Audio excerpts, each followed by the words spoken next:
ဒီနေ့ဗီဒီယိုထဲမှာတော့ချင်းမိုက်သွားတော့စားခဲ့တောက်ခဲ့တာလေးတွေကိုရိုက်ထားမိသမျှပေါ့နော်တွေ့ရမှာပါအခုကတော့3ဘတ်တန်ကွေးတီယူဆိုင်ကိုရောက်နေတာပါဆိုင်ရဲ့အနေထားတော့တွေ့တဲ့အတိုင်းပဲ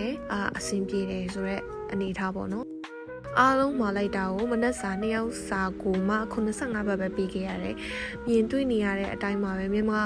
တွေရဲ့ရှာအရတာနဲ့တော့ကြိုက်မကြိုက်တော့မသိဘူးပေါ့နော်စားရတာတော့မစိုးပါဘူးဖတ်တုတ်ကြော်ဆိုလို့ရှိရင်တော့ကျွတ်ရွပါပဲကောင်းတယ် recommend ပေးချင်တာကတော့ဒီခောက်ဆွဲလေးပါအရတာတော်တော်ကိုမှ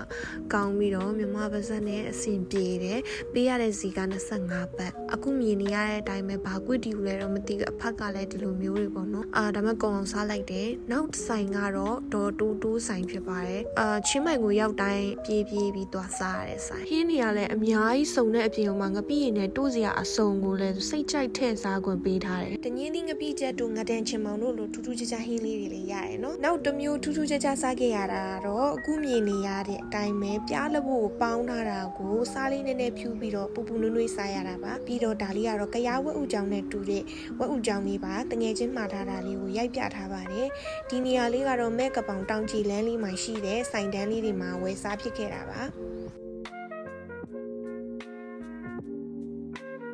ထူးထူးဆန်းဆန်းချင်းမိုင်ညာစီမှာမာလာကျူးမြစ်တီတွေ့ခဲ့တယ်ဒီလိုမျိုးရှမ်းစာအစုံလင်ကိုလည်းတွေ့ခဲ့တယ်